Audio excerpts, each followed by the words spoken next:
All right. In 3, 2, 1.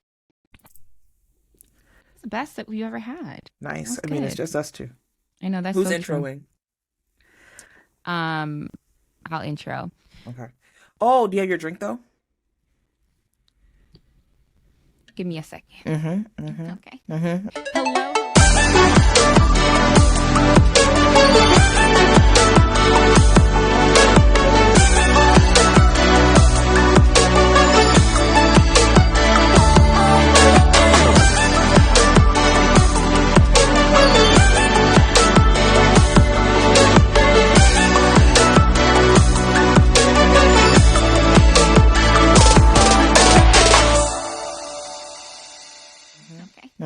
Hello. Hello, everyone, and welcome back to Reality Check Podcast. Welcome.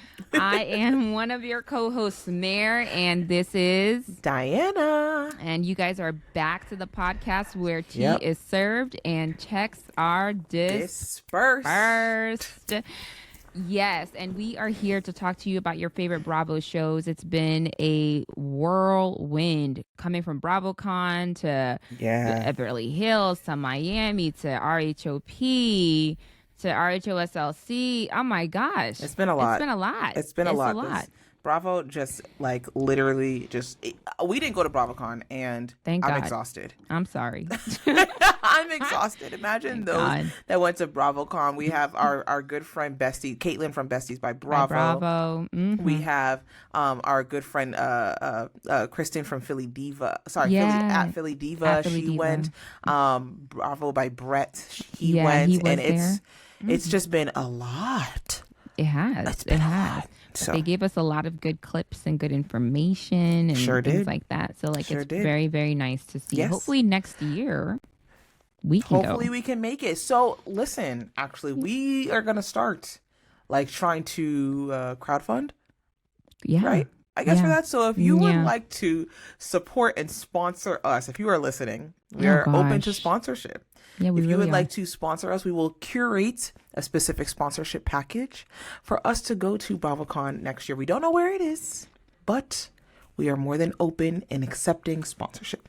Absolutely. So just shoot us an email if you're interested, and we'll curate a special sponsorship package for you to send us to BravoCon. It doesn't have to be the complete thing, but a partial thing.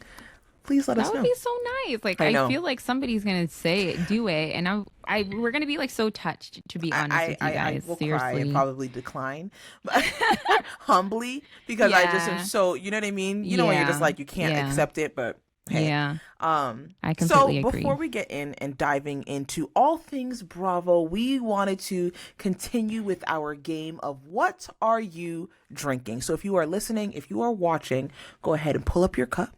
Yeah, baby. Of whatever you are drinking. Use this moment before I ask Mare and type in the comment section, DM us, whatever. What are you drinking? Type it up and let us know what you're drinking as you are listening to this podcast. Mm-hmm. Mare, what are you drinking? I mean, if the audience has been paying attention. Oh, what do you think Mare's about to say, y'all? Type it in the comments. And then I'll share it at the end of the episode. No, she's not. She's sharing it now. What are you drinking? What are you drinking? Definitely not drinking water. And I'm definitely not drinking alcohol because everybody knows I'm not drinking alcohol because it's going to make me go to sleep. Yeah. I'm drinking this passion fruit concoction. Look at you. Yes. So it's a cocktail. Spicing it up a little bit. It's a cocktail. It is a virgin one. Thank you very much. But it's a cocktail. A cocktail is a mixed drink. It's a cocktail nonetheless. Yeah. It is. It's actually quite tasty. Mm-hmm. Wow, Mare. Look at you, passion fruit cocktail mixy person. Girl, I'm trying to be an adult.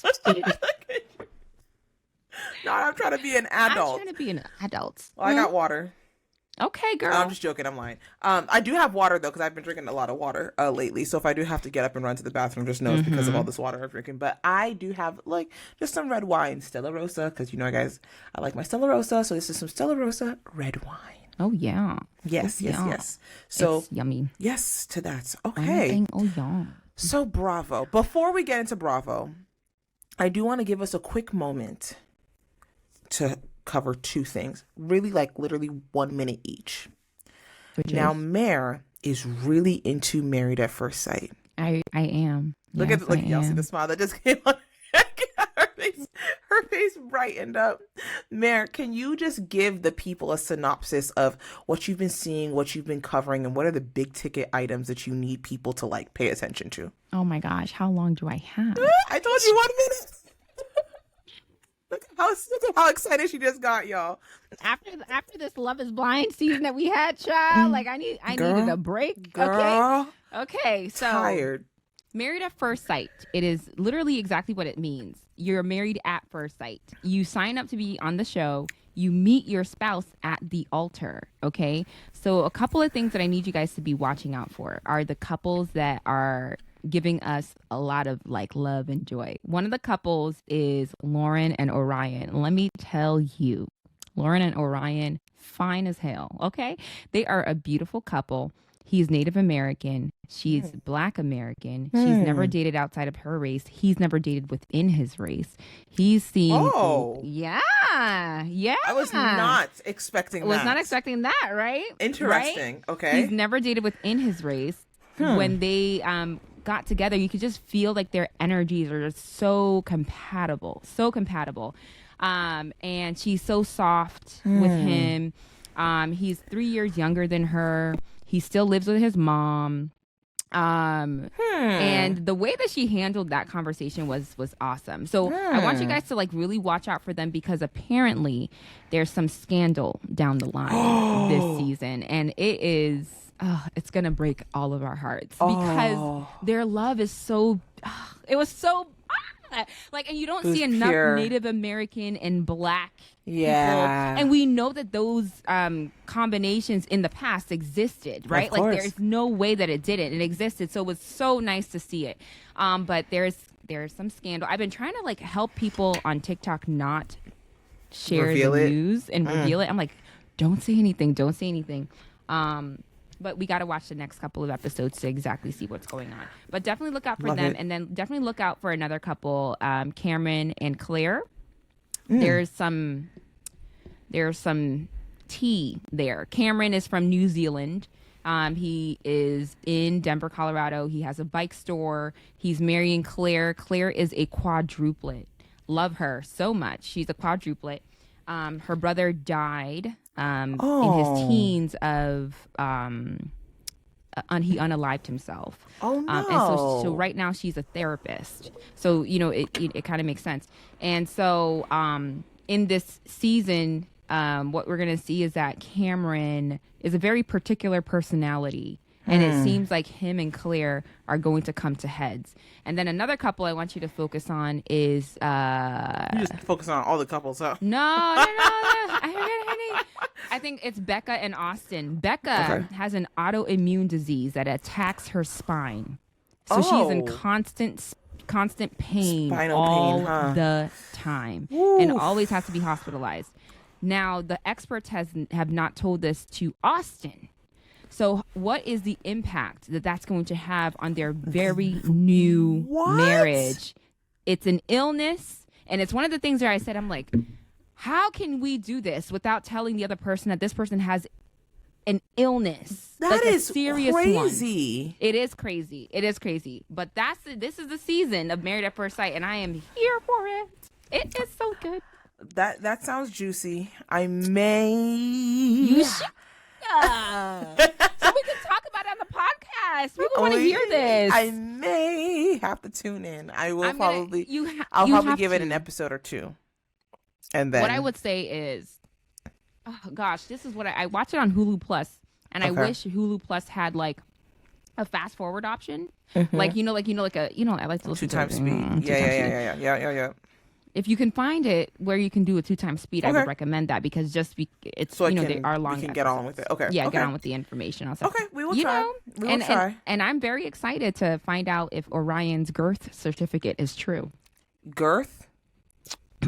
He has a girth certificate. What does that mean? Wait. Wait. I was like, maybe your retainers are like crooked and maybe you didn't say it right.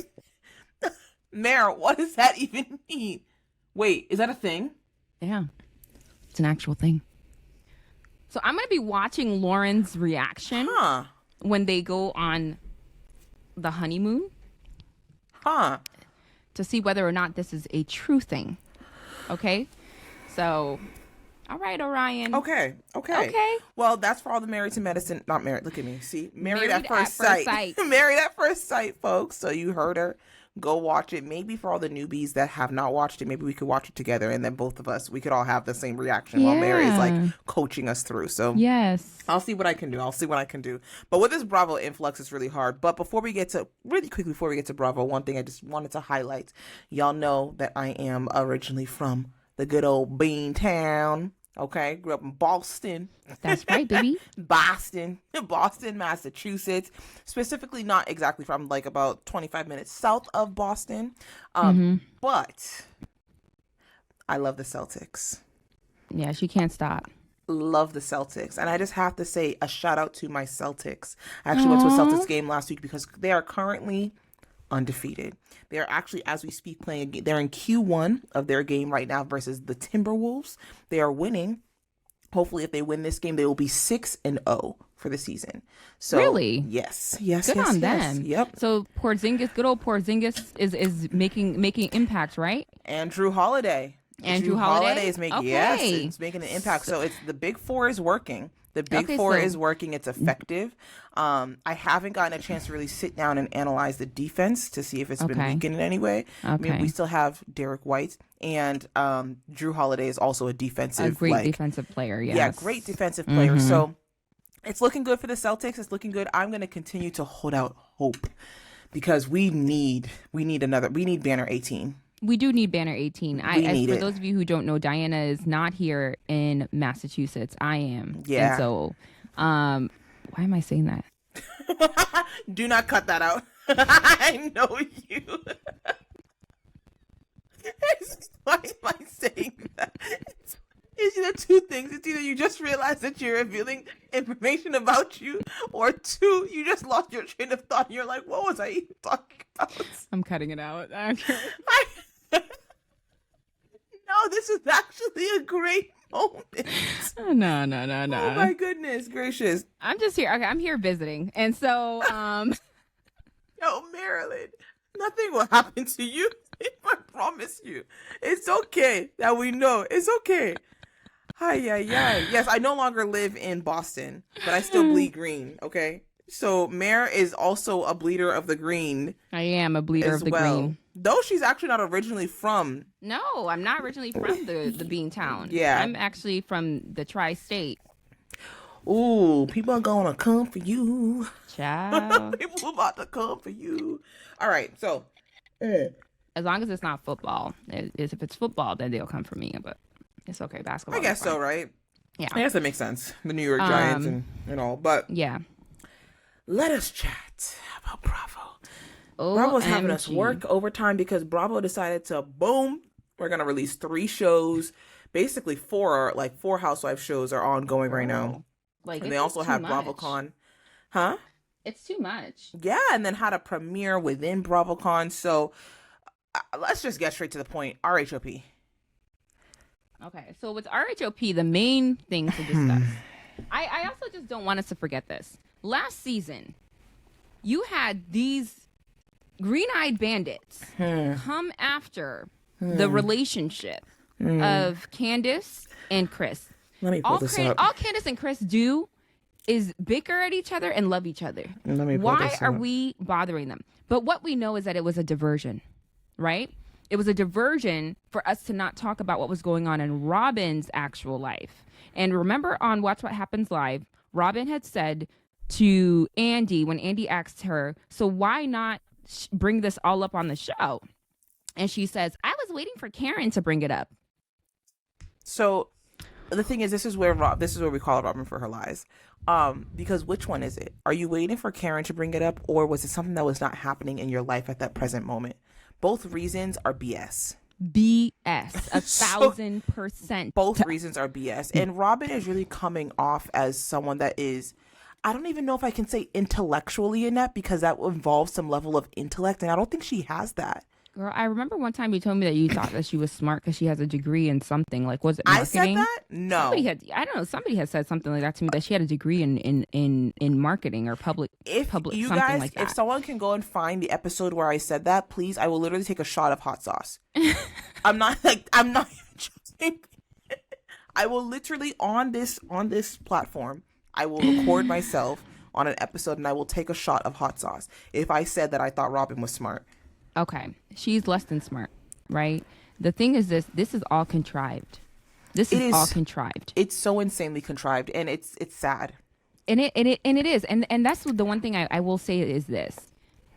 She could gain so much more respect if she would just tell the truth, right? Because it's one thing to hide your hand about your story, right?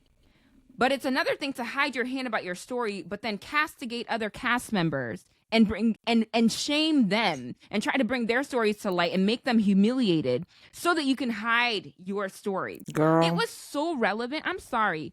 If my husband ever went and paid for another woman's hotel room and okay, I'm going to come to that. But if he ever did that and you're talking about, oh, it happened 5 months ago, it didn't impact her. No, it's impacting your relationship.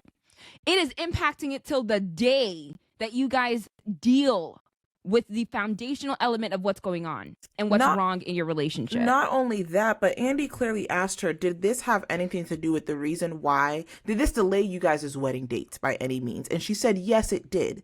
So this is something that's been a hot topic on the show. We ask you every season. Every single time. When are you getting married? When are you getting married? When are you getting married? And you always give us the runaround. And here it is. Sorry, per Andy's words, you always give us a river of words. Absolutely. Now, here is a reason why you guys are now continuing to delay your marriage, and you do not bring this up. You don't talk about it. And your reasoning is, as a alleged functioning adult, is it wasn't happening in that present moment. Robin, I don't know. Are you trying to convince us, the audience, or yourself that makes sense? She must be trying to convince herself because, like I said, Juan doesn't like you.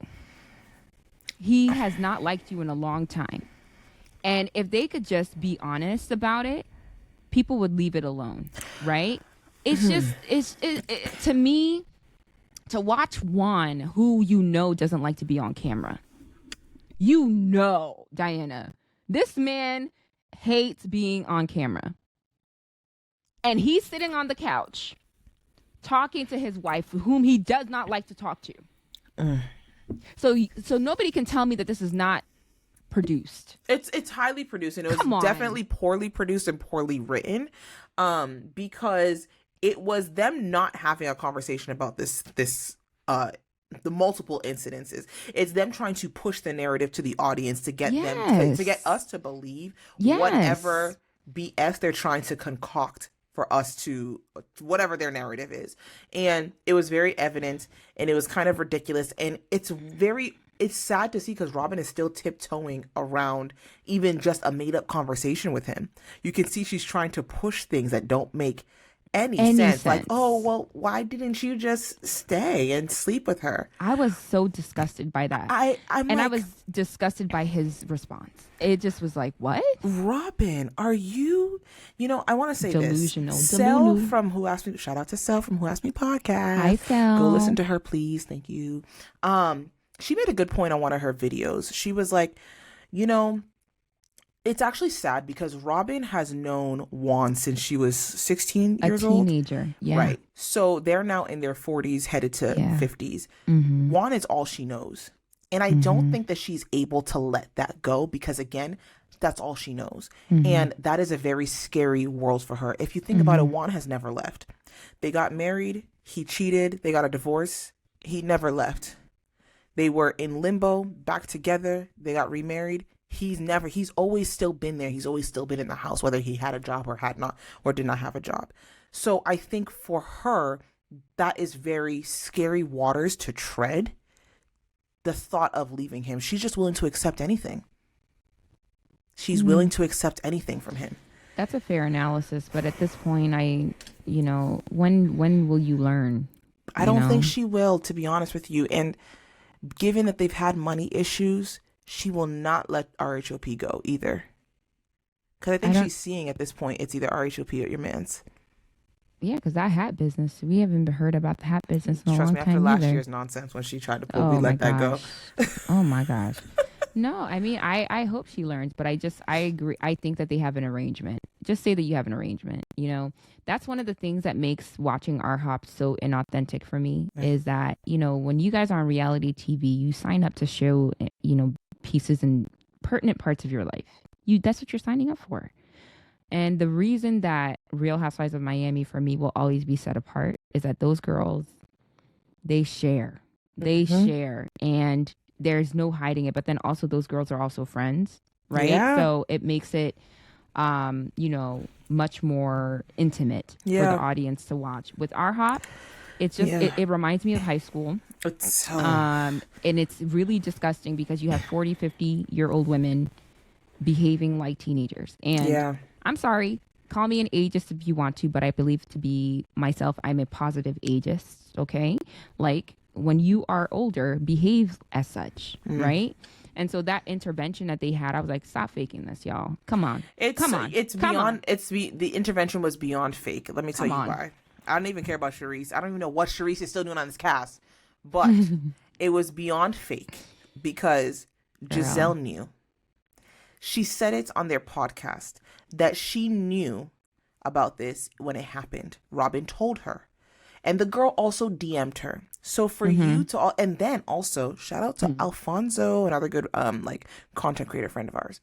Alfonso had actually shared on his platform, I saw a video from him that I don't know if he said he paid for the Patreon, the $5 just to be able to like see what they had to say. But either way, he got wind of what they said on Patreon. And actually Giselle was defending Juan and supported Juan. Yes. So all of this theatrics, performance art that they are doing now, staging this intervention is all performance art for the cameras. That's all it is. Yeah. Fake. And I don't know. I don't know anymore. And a lot of, sorry, D, but like, I already know what you're going to say. You don't know with RHOP. You don't know whether or not you can like stomach this season. It's not even just that. It's like, even the friendships are fake. They're trying so hard to push that they're an actual friend group, even on social media. And it's not real. It's not real. It's not real. And we need to get back to that authentic place where people are actually like friends and people are actually enemies and, you know, things like that, like where it actually makes sense. But RHOP for me this season, there's going to be a lot of stories that we know are going to be brought up and made up to make another person or other persons look terrible. We will talk about that when it comes, but as far as me giving my energy to RHOP, I'm probably not going to be giving a lot of it this season. That's fair. No, that's fair because they have at this point decided to go to the gutter. Gutter Barbies. Yeah, Barbies is too sophisticated for them. Gutter trash is what they are. Gutter snipes is what some of them are. Yeah, because at this point it's just ridiculous how low some of them are willing to go. And I know like even Mia, the fact that it's like normalized at this point that she's just a habitual pathological liar. Like, I don't know, did anybody else listening? So in this premiere episode, we see Mia and G having a conversation, basically trying to rehash what had happened with losing, quote unquote, their business. That they were kicked out of.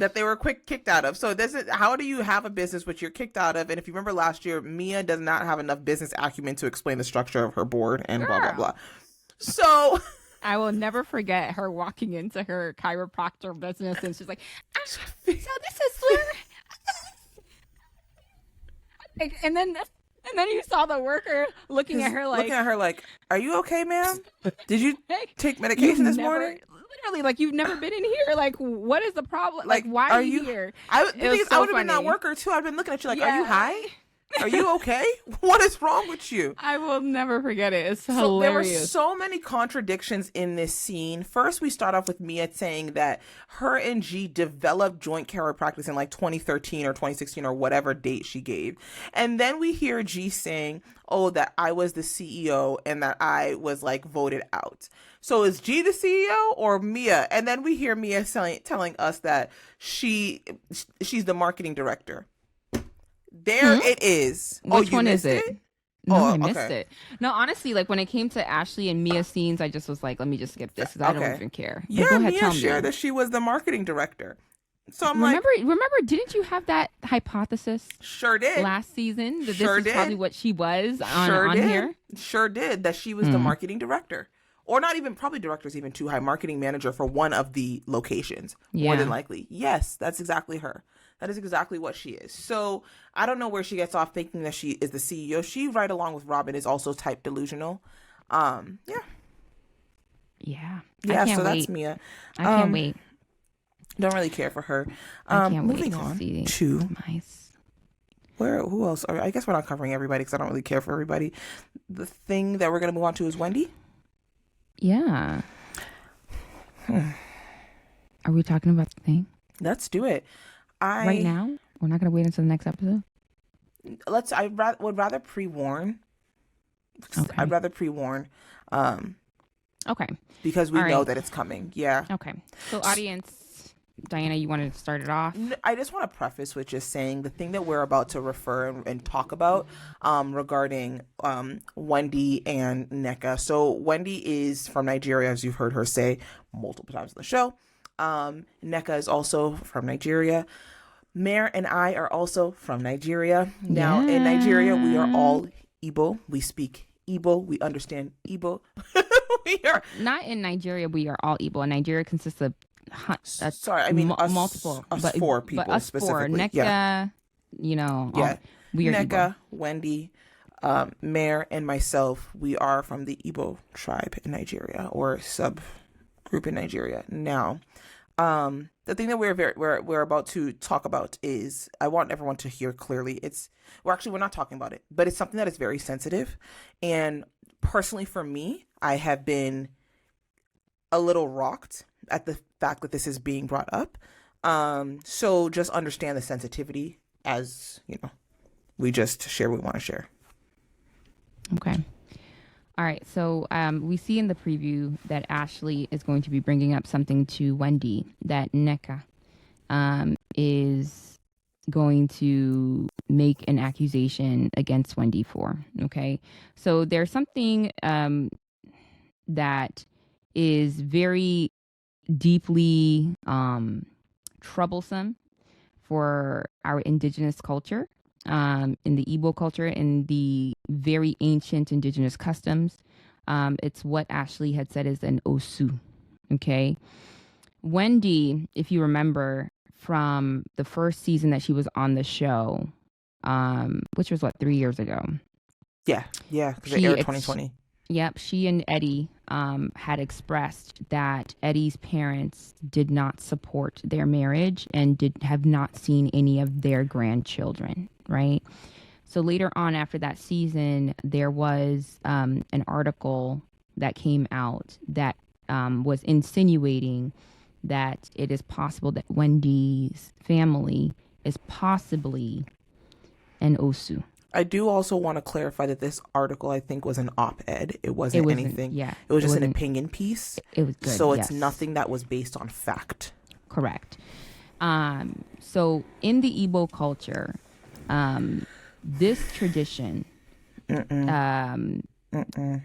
that is a caste system that places individuals as Osu means that either these individuals were sacrificed to the gods at that time, captured by their master and sacrificed to the gods or whatever. So you can just think about ancient religions and All right. So what Ashley is bringing up to Wendy is it's possible that, there's this thing called Osu and that it's really bad. Really, when to an Igbo person, if you're characterizing them or their family as Osu, it is so insulting.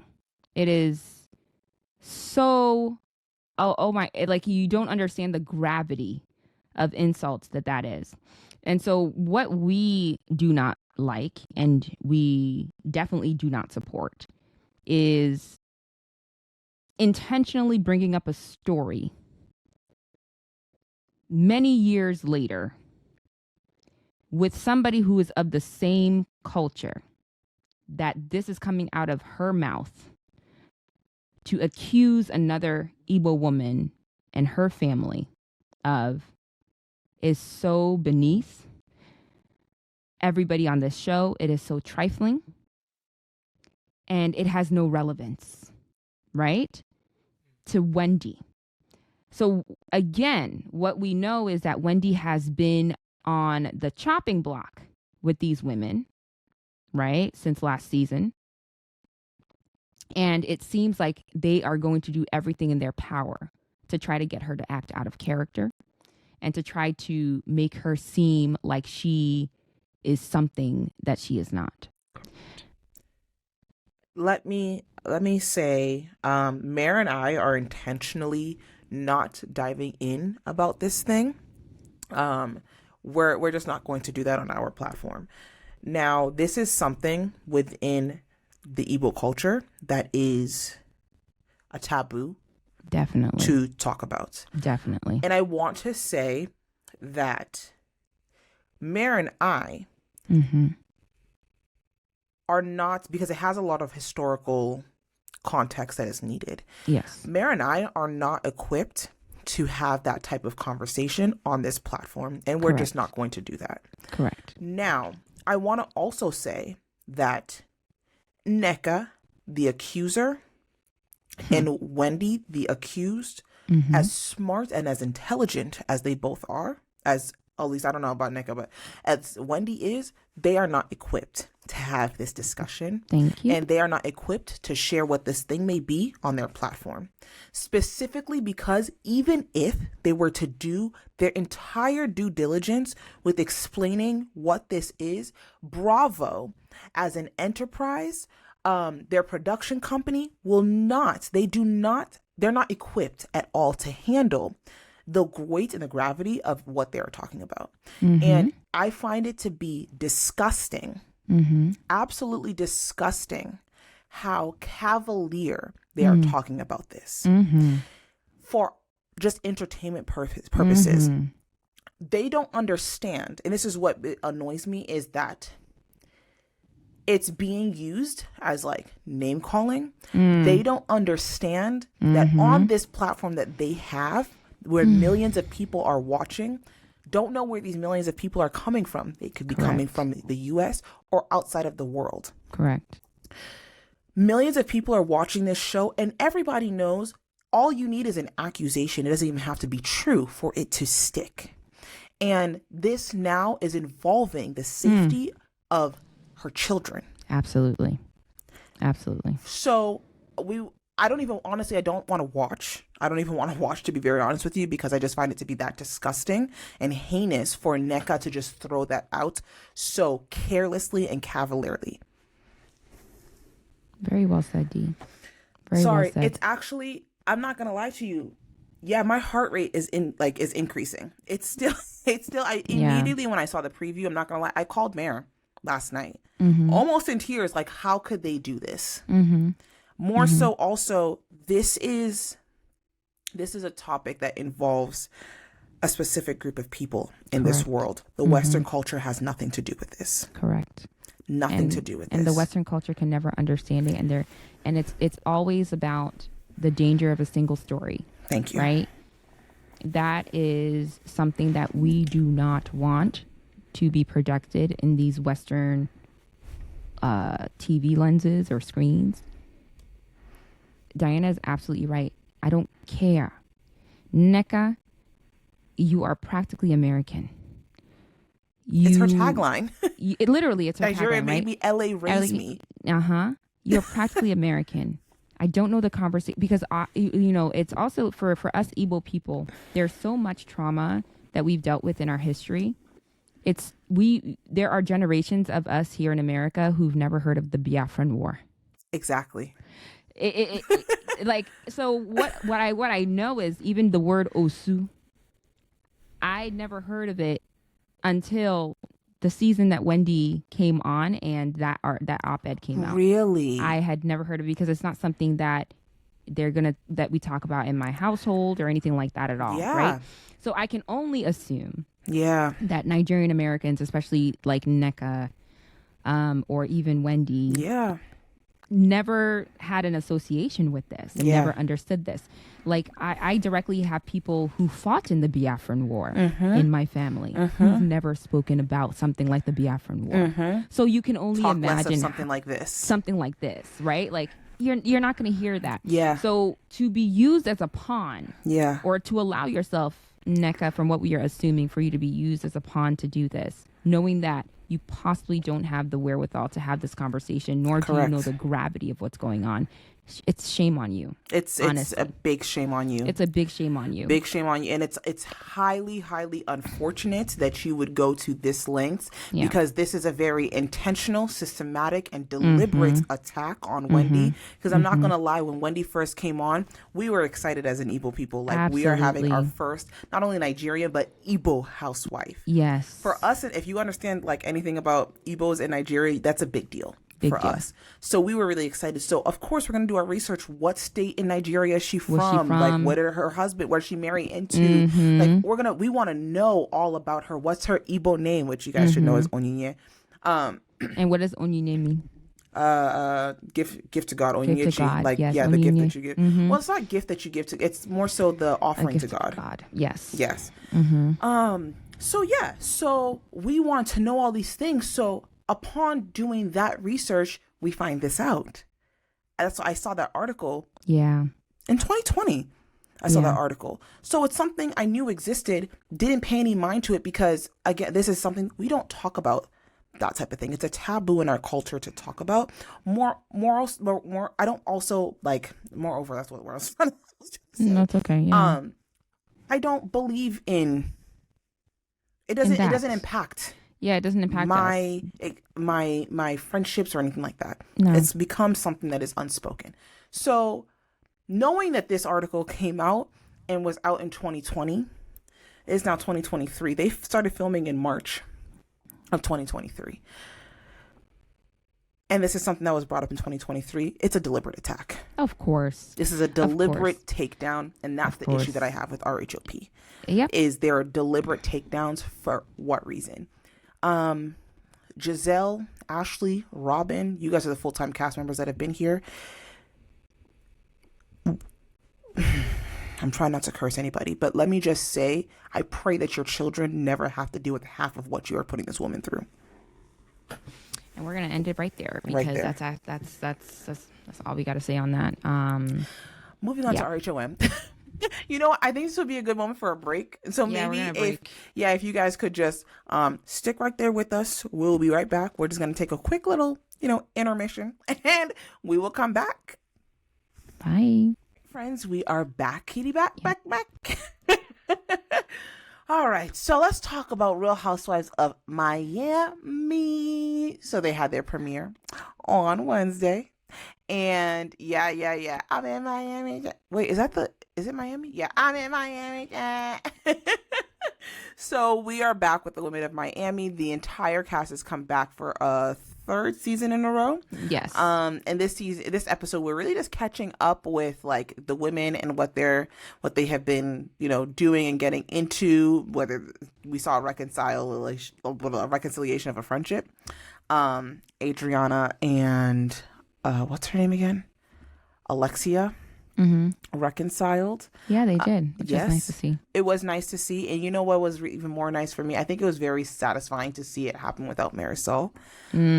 Because I really cannot stand tag-along friends that like to have association beefs with people simply because their friend has a random beef with them. Because then when they make up with them, you look so stupid. I know. And that's exactly what Marisol looked like. She looked so dumb. She looked really dumb. So I hope this has taught you a lesson into your almost 60 years of age. Yeesh. Wow. Yeah. But the main thing in Real Housewives of Miami that definitely did happen was Gertie revealing that she has had breast cancer. Yes, we have to say had, because as of this weekend at BravoCon, Gertie has announced that she is cancer free. Yeah. And we are so excited. We honestly independently have been like praying for Gertie, sending her well wishes, and just trying to uplift her in different different ways. So we're really excited to hear that she is officially cancer-free. Yeah, and she gets to ring the bell on Wednesday. So we'll be looking out for those posts and definitely highlighting her. I mean, cancer is a very serious battle for anybody. It hits close to home for anybody in anybody's life.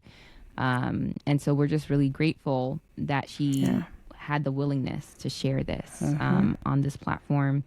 And also really to kind of like center us back to what's important.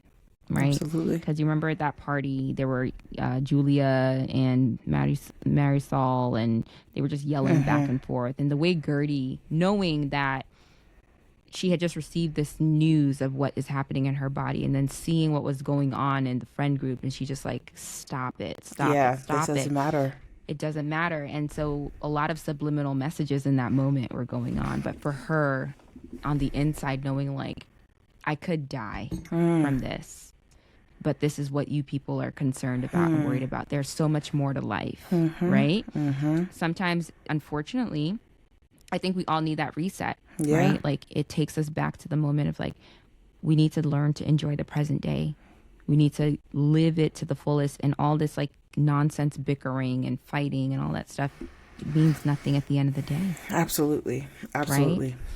So, and I think that's what truly and honestly, I'm really happy that Gertie has made it to the other side of this, because we know that that's not a story for everybody, and not everybody is privileged in that way to get the care that they need, that they deserve, and adequate care that they need and deserve to make it to the other side. So we're really, really happy for Gertie. But I think this also highlights something about the Miami cast that sets them apart. They're a cast that is so real and so raw. And that is what makes good television. Absolutely. You have your people, yes, that you probably don't like. I have mine that I do not like on that cast. Her, Alexia, and all of them, right? That I don't like. But this entire cast comes together like a real sisterhood. Absolutely. They don't need to fake a scandal every year or fake a takedown season every year in order to make good television like the way that they do up in Potomac, right? They don't have to do that. All they have to do is just be themselves, and the story writes itself. Oh, yeah. You know, one. Oh, yeah. I can't stand you. That's right. I can't stand you. But I just want, like, I know probably none of the housewives are listening to this, but do understand that a takedown season, ganging up culture and all of that, sorry, we're not actually entertained by that. We're entertained by real things that are happening. Lisa was really going through hell last season. Hell. The story continued. The story continued. The show continued. Gertie went through hell this season. None of these things were made up. No. They didn't have to fake nothing for the camera. And then you have the perfect friends of, like the perfect full-time cast, the perfect friends of. Kiki, who looks like a great ball of fun. Oh my God. Adriana, who is stuck to the hip of Julia, but then it balances out because Marisol is stuck to the hip of Alexia. You know what I mean? And then Kiki's kind of like a neutral, fun element as a friend of, you know? So it's just so beautiful to see. It's beautiful to see their trials and then their triumphs. Watch them go through that journey as individuals, as a group. I just love seeing it. And also, Dr. I always want to give them this title. Dr. Nicole Martin is expecting baby number 2. So congratulations to you as well, Dr. Nicole. Yeah. Diana has said a mouthful, and that... Sorry, it's long-winded. No, it wasn't long. It was perfect because that's exactly what it is. Yeah. No, honestly, like sometimes I feel like reality TV, they forget that we actually want to see real things. Like we don't want to see this nonsense, right? Because also we're getting older. That's what Robin is forgetting. You think Lisa didn't want to go and hide? I know. And that's, I'm going to talk about that too as well. But be like Lisa. Just be like Lisa. Just be like Lisa. And Lisa was very raw about even her God. insecurities and things. She was like, oh, maybe it's because I had all these fillers. Maybe that's why he thought it was ugly. Or maybe it's because she like was so raw. So raw about it. And then you even saw the moments where she was trying to cover up that she was having issues with him. And then even when she wants to go back, she was like, oh yeah, maybe we can get back together. Yeah. Like you saw all of that. With Robin, we're seeing she's so dull. I don't care. Oh, the world. Why do you make that voice? Sorry. No, but honestly, sometimes, do you know that sometimes I actually be watching Robin and I'm like, why do you sound like that? Why do you talk like that? Are you good? Why do you talk like that? She's so annoying to me. I know. You just have to be at a certain point in time. You have to come to the place where you just have to be authentic. Yeah. If you are like Cynthia, like for example, I don't think I would make good reality TV because I'm boring. When it comes down to it, like I'm like, you ain't going like no. I'm boring too. I wouldn't make good. No. I'd also call it out. Like if I see Giselle doing something, I'm like, you're just doing that just because of the TV cameras. Exactly. We would just be like, my face, I can't hide anything in my face. I'll be like, well, Giselle, on Twitter, they're calling you a harlot and Jezebel. So I don't know if you really want to go there with me. Like I would just call out the thing, No, definitely call it out. But the reason that housewives like Nene make it, the housewives like, who else has told like an authentic story on housewives? I don't know. Garcelle? But like when Garcelle, when when Nene was going through the cancer thing with Greg, when she was divorcing Greg, when when they're going through all of that. Even like her conflicts with Kim. Oh, very real up and down situation because Kim is actually bat sugar honey iced tea boo boo crazy. She's actually, we've seen it now, past her RHOA days, and we know that Nene she has a short fuse for BS. You know what I mean? So their up and down relationship, this is real. But good luck to RHOP, and we'll see how many seasons more they got. I do think, though, with RHOP, the cast needs to go. I saw something that was highlighting and congratulating the fact that they're the only show that has 4 originals, but I think that's the demise of the show RHOP. Itself, right? Yeah. That's some of those originals got to go. I definitely think the moment that they get rid of Robin, it would help. Get rid of Robin and Giselle, or Robin and Ashley. One of the gotta go. Both of them. Because again, Ashley's on RHOP talking about, I don't want Michael's name off of the house. I was like, girl, you ain't got no divorce. But you know what? Hold on. I think we got to go back into the archive. Remember, I said it. You did say it. I said it. I think it's one of our first episodes. I said it. I said, listen, I think our first episode released early February. Mm-hmm. And they were set to start filming again in March. Mm-hmm. I said, just mark my words. By March, she is not going to get a divorce, and it's going to be her storyline. Absolutely. Within the first episode. Here we are. Just to stay on. Here we are. Anyway, but to the Real Housewives of Miami ladies, thank you so much for giving us some beautiful and authentic television. Thank you. And we are invested in your stories. And we know, the one thing I know about them is I know they're going to band together for Gertie. Yes. Like that's the one thing I know that they're going to do. The way that they banded for Lisa, they're going to band so hard for Gertie. Maybe not Larsa, because it seems like something's going on there. So I don't know that's going to be a thing, but whatever. Maybe not. But it was a nice first episode. It was. And I also want to highlight the fact that the men got up from that couch so fast. Thank you. Good job. Stay out of women's business. Stay out of women's business. Just step on out. Just go. You don't need to be there. You don't need to comment. You don't need to no. Thank you. Thank you for showing what manhood looks like. Thank you. I appreciate that. Yep. Okay. So, all right. Is there anything else? No, I don't think there's anything else. That was like the main cusp of the show. That was shown. Okay. What's the next Bravo show that we were talking about? We were gonna talk about Salt Lake. Do you want to still talk about Salt Lake? Yeah, we can talk a little bit about Salt Lake. Okay. We never talked about the Angie K's Easter party and what happened. right? So he tell us what happened, because I didn't watch that episode. Angie Catanevas was having, Angie Catanevas is actually Greek, and actually we have that connection because Yennetica Stinilata, and I'm gonna leave that to the Greeks to figure out exactly. The Greek people, any Greek person that's listening will know exactly what I said. So she is Greek, and she's having a luncheon for Greek Orthodox Easter.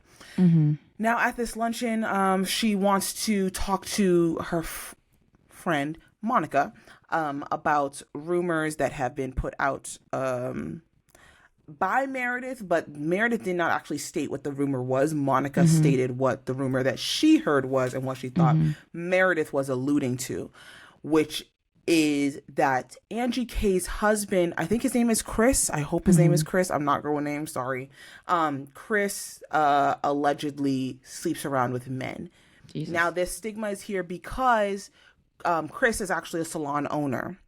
And that's actually how he and Angie K met, because he worked in a salon and then they opened up their own salon and their own hairline or whatever.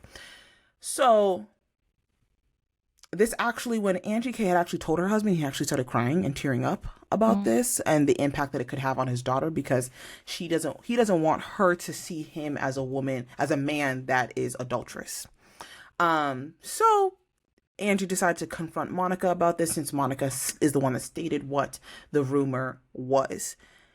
Monica immediately got upset with Angie, like, why are you confronting me, or why are you mad at me about this rumor when I was having your back and sharing what the rumor was? Angie's like, yeah. Wait, Monica was having Angie's back and sharing what the rumor was? That's what Monica said. That's what Monica said. So Angie was like, no. You're not having my back by stating that rumor, because that rumor inherently is damaging. Well, that is very true. Correct. That is very true. But Monica does not. Monica, the way that Monica sees it is, I am the one that brought it to your attention and told you.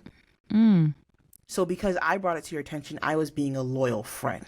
Did she bring it to her attention privately, or did she bring it to her attention in front of other people? Cameras? Yeah, she brought it in front of the cameras. So basically what happened was Whitney went to Monica saying, do you know what Meredith is talking about? Because again, Meredith did not name this. All Meredith said, what Meredith does, she drops these nuggets, and she's like, don't make me go there about the husband. Should I say the nastiness that's out there about the husband?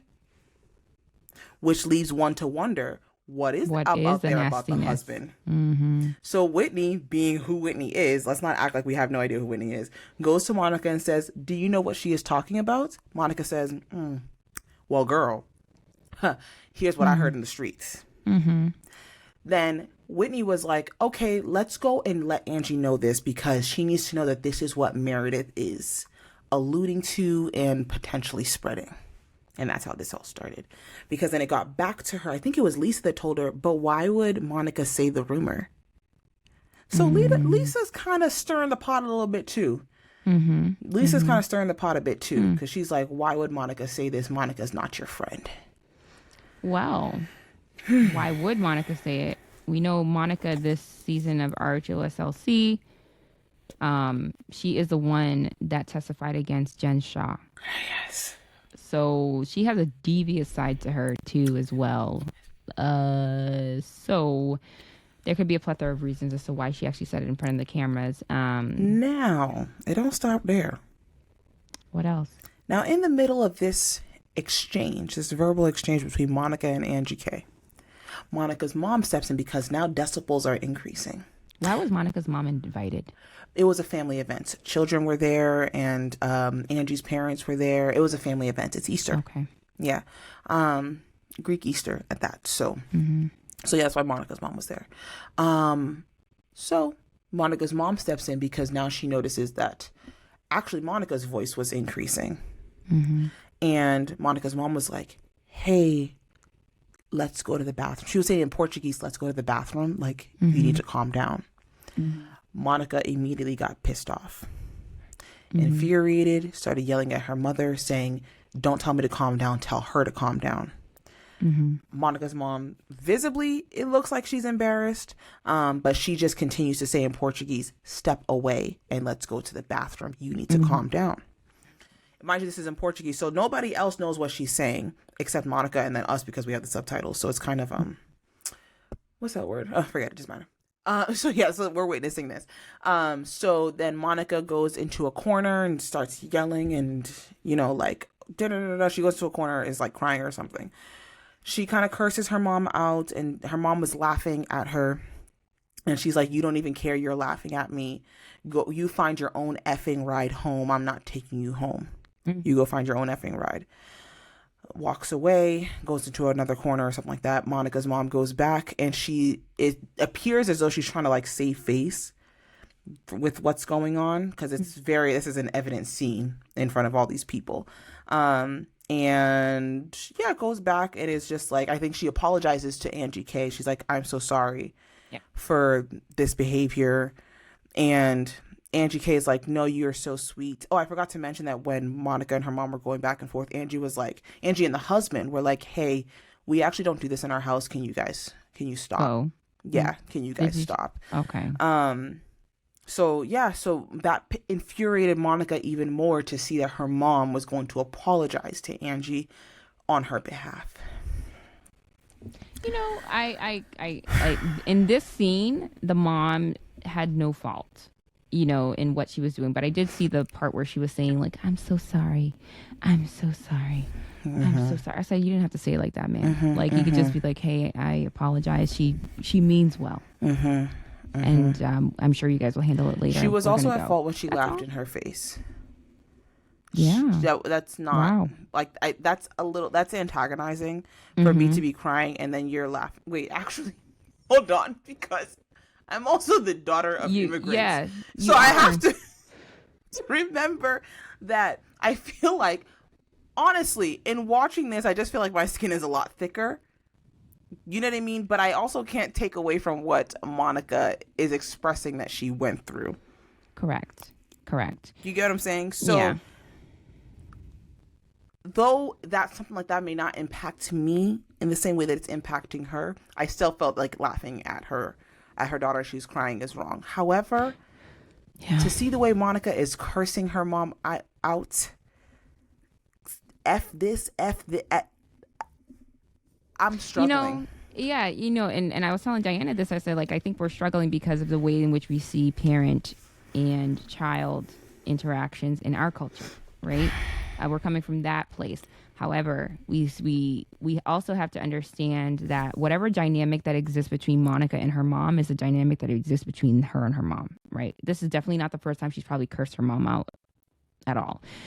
The thing that I want to point attention to is the mom and what happened in the next episode, the most recent episode. So that whole situation with Angie K's Easter party happened, and then we fast forward to Monica and her mom having dinner. So Monica comes in, and immediately when she comes in and sits down at the table, the mom is like, that was the weirdest. And this aired on Halloween, so I'm like, maybe this is like part of the joke. You feel like maybe this is part of the joke. I know, but it actually wasn't. The theatrics were unbelievable. And watching Monica so stoically looking at her mom, when initially I thought when she called the waiter over, I thought she was going to ask him for a tissue. But then she's like, "Can you give me a straw?" It revealed so much about the interaction and connection between these two people. Monica knows her mom well. So for her, I understand Monica in a way where as a child, when you feel like you've been done wrong by your parent, as an adult, if you haven't dealt with that child who has been done wrong, and if you haven't forgiven your parents, when you see your parent, that person is an immediate trigger. Monica's mom in that dinner, as Monica is saying, "You abandoned me at 10 years old." And the mom said, "I didn't abandon you." And then later on says, "Get over it." You are not giving Monica the space to be vulnerable to you and to let you know, like, being without you caused me pain. And then also you left me. You didn't know these people could have done anything to me. Right? Yeah. And you are basically saying it does not matter. What could I have done? What do you want me to do? The simplest thing that woman could have said was, I'm sorry. That is the simplest thing that she could have said. To absolve Monica from having to have to rehash that over and over and over again. It is a deep emotional pain that Monica is feeling that causes her to do what she did at Angie K's house. Right? A psychologist, hopefully somebody who's a psychologist or a psychotherapist or something like that is listening and can give us some more insight to the behavior. But this is a very clear indication of emotional trauma that she has had with her mom. And I sorry, go ahead. Yeah, sorry. No, but for me, the mom has to take responsibility, some way, shape, or form, for what she did to her 10-year-old baby girl. 12. She was 12, but yeah. Or 12, whatever it was, right? Her 12-year-old baby girl. And not dismiss Monica when Monica is using these words, abandonment. You actually have to say, I hear you. Okay, this is why I made these decisions, and I'm sorry for what it did to you. And what can I do to repair the breach? Right? Just be a mom. But instead, she was pointing fingers at her, speaking to her in a way that made Monica feel like she was not an adult, right? And then also looking in her bag for her aspirin. Everything was a theater moment. No, but I think she really had a headache. Give the woman small credits. I don't give her no credits. I think she really had a headache. And then she called her daughter a mother effer. And she's all well, hold up. I mean, she's just like, you mother effer. Yeah. And then bring the avocado plate down for her. And she's like, I'm going to eat dessert now. The theatrics. Mare, I don't know if it's theatrics or she. It's too much. Sometimes I think it was you that said to me that Monica brought her mom on this show and had begged her mom to come on this show, right? Or something like that. And so, yeah. Diana, if a mom was brought on the show, I don't know what mom is going to act like the way this lady acts. I think this lady likes the camera. I think this lady enjoys this.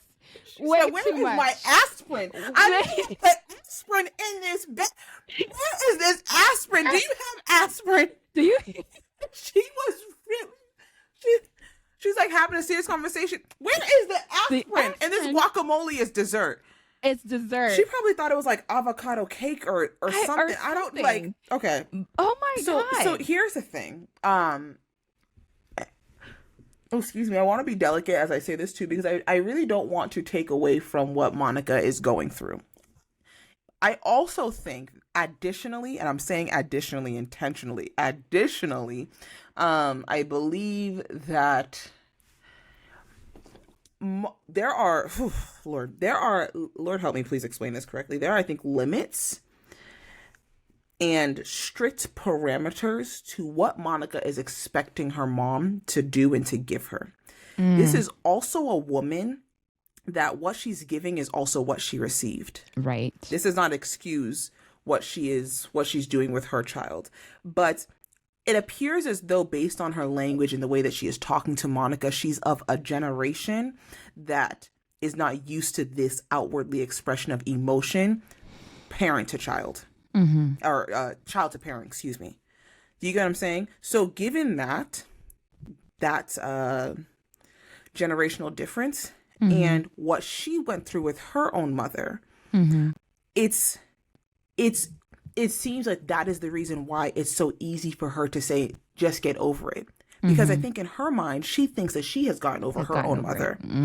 So, it's very evident because we can see her behavior that she hasn't. Right? But because she's able to suppress, it seems as though she's come from a generation where she's able to suppress. Because we just started talking about mental health and the importance of that just a day ago. That's true. Right? That's true. So for us, this is for what Monica is doing. This is familiar. I'm expressing to you and you are not accepting it. And that's why it's very easy for the entire world to call this woman a narcissist. I need people to stop because everything, that word is now losing its power. It's difficult for me. It's losing its power now. So I see a woman that has come from a generation where what we are expecting of her to do with Monica is, I don't know that is within the faculty of her emotional parameters or knowledge or emotional intelligence. Right. So what Monica is asking of her is absolutely correct. The way that she's going about it is difficult for me. And like you said, yes, maybe it's a game of respectability politics and the way that we view what that relationship and what that conversation should look like. So I will back off.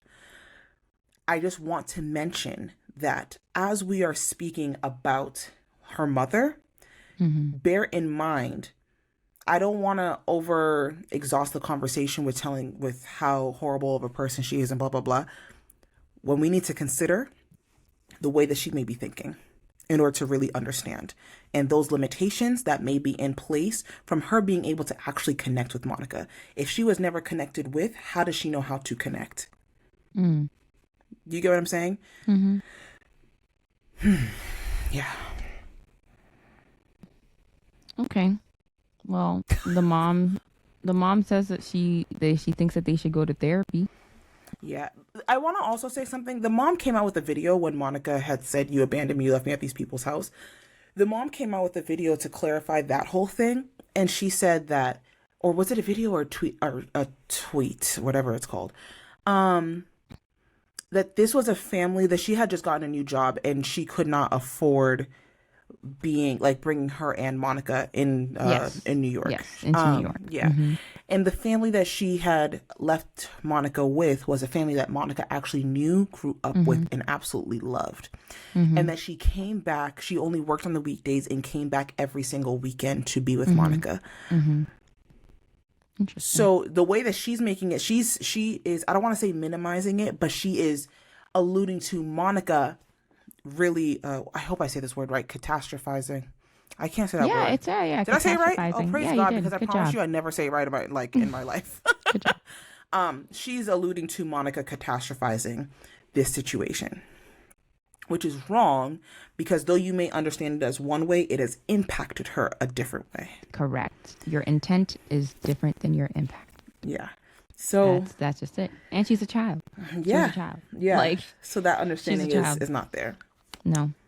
But that was great. So that does it for all of the Housewives Roundup that we watched this week. We will definitely be doing another roundup every week of all the Housewives shows and some Married at First Sight here and there. And the Celtics are, hold on, let me just give an update. Yeah. Where they at? Where are my Celtics at? Oh my gosh. Are they winning? Huh? Are they winning? They literally, when I checked, they were just like 2 points up in the Q3. They are now 1 point down in Q3. What's going on, Celtics? Don't worry, they'll get this. Don't worry, I believe in them. I believe in them. But thank y'all so much for listening. We really appreciate you. We do. Yes, please comment and let us know your thoughts on some of these episodes that we have covered. We will definitely be covering some more. Look out for us on TikTok, Instagram, YouTube, Twitter, at realiTEACheckpodcast. And on Twitter, we are at realiTEACheck_P. You can also listen to us on Spotify, Apple, and YouTube and Google Podcast. That's all for today. Thank you, friends. Y'all. Have a good one. Bye. Bye.